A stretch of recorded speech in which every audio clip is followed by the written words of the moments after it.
Mayor, welcome to the program here. You won the Republican primary, more than 53% of the vote against two different opponents. What do you think ultimately separated you and prevented this from going into a runoff? Well, first of all, thanks for having me on, Jason. And I'll tell you, I think this was a referendum on the fact that for the last 6 years as mayors, we have developed a proven record, a conservative record that I think a lot of folks in the district have seen, whether it be taxes or trying to de-incentivize illegal immigration, advocating for public schools, which is so important in my district. People saw that record, and ultimately, I believe that was what put us over the edge. It is why we were able to avoid that runoff. And we had broad support from a lot of local leaders, which I think had a direct impact in this race. A lot of folks from outside House District 98 all over North Texas, DFW, saw the bitter primary fight between you and Fred Tate. Have you spoken to him since the election, since your primary win? We did. We did. We had a cordial telephone call the day after, and he congratulated me and, to his credit, indicated that he would be very supportive of us in the general election. You do face Democrat Cate Brennan in November. You did have a competitive primary. Do you expect the November general election to be competitive at all? Listen, I'm not going to take anything for granted. We saw what's happened in SD9 and how that became much more competitive than it needed to be. I am someone that's going to put my head down and work just as hard as I did in the primary. And it's going to be important, not just my seat, but making sure that Tarrant County, which is the largest red county in the entire country, remains red. And so what I'm going to be focused on is not just only making sure that we get elected to be able to represent our district down in Austin, but really advocating for those other folks on the ballot that I believe share the same values as I do.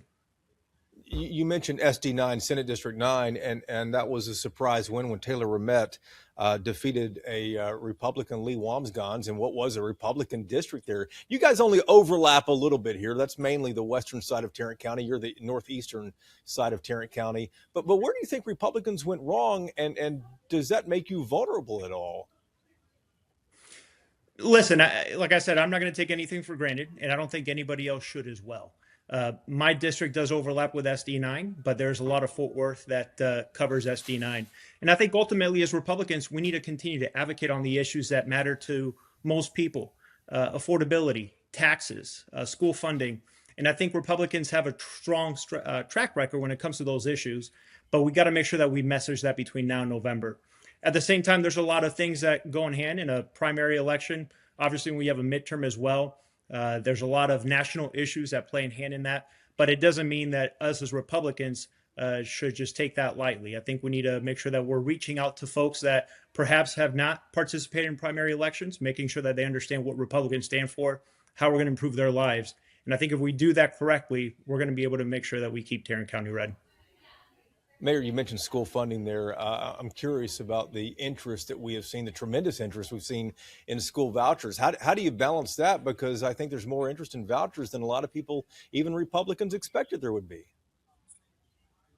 Yeah, and to me, it's not surprising. At the end of the day, I believe all Texans want strong educational outcomes for kids, no matter how they get that education, whether it be public, private, charter, homeschool. We just want our kids to succeed.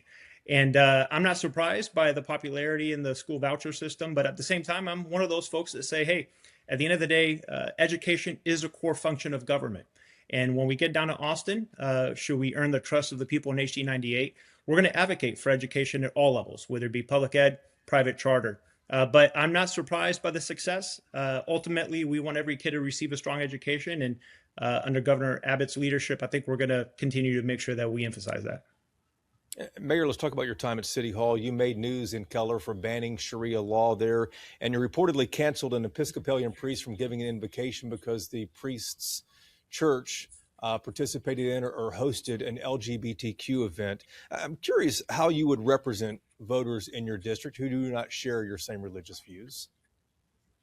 Yeah, simply put, we saw what happened in Plano with Epic City, or as they call it now, the Meadows. They changed their name. Ultimately, the reason that the city of Keller passed unanimously a resolution, a proclamation banning Sharia law, Sharia courts, is we don't believe that's constitutional. At the end of the day, we have one U.S. Constitution. We have federal law, state law. Any development that tries to present a competing legal system, I don't think is constitutional and valid under federal law. And that is why we took the action we did. And as it pertains to the pastor, they were promoting a drag performers, advertising it as family friendly, and ultimately, Jason, I don't believe that is in line with our community standards. We're not going to elevate someone who is not in line with our community standards when it comes to drag performances and things of that kind. And then if you get elected in November, though, I mean, are you concerned at all that you might have uh, Muslim constituents or LGBTQ constituents that want you to represent them down there, and whether you can do that? Well, at the end of the day, we're always going to represent everyone, whether you voted for me or my opponent, whether you agree with me and my policies and my values. But I do believe people elect leaders to advocate for the values that they ran on. I am someone who very clearly from the outset said radical Islam, in my opinion, and Sharia law, Sharia courts have no place here in Texas.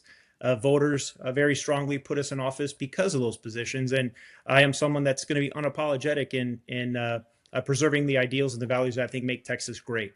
And they elected us into office. We're going to be consistent in that regard, and I believe ultimately that will be something that voters will have a big say in future elections as well. And Mayor, if elected in November, top two bills you'd like to get passed? People are being priced out of their homes. I agree with the governor's plan on trying to rein in property taxes. I also do like Lieutenant Governor's efforts with the double nickel. Ultimately, when you have two state leaders and the governor and lieutenant governor advocating for tax relief, I think that's just good news for taxpayers, no matter which method ultimately we get to or agree to. But taxes are big, and then ultimately we need to start looking 3 years post Trump presidency and securing the border, de-incentivizing illegal immigration, efforts that we have taken, by the way, here in Keller, whether it be joining ICE in the 287G program or passing a resolution that recognizes E-Verify. I think those type of efforts we can bring down to Austin, and to me, those are the top two issues, along with Robin Hood and making sure that school districts in my district in North Texas are actually adequately funded. Mayor, we have all watched the legislature really make it a point to revoke local control in a lot of instances. You will have the unique experience, if elected in November, to have served as a mayor and now in the state legislature if you get elected there. But would you counter efforts to rein in local control or continue that? Listen, I think you're right, Jason. I offer that unique perspective, having served as mayor for 6 years.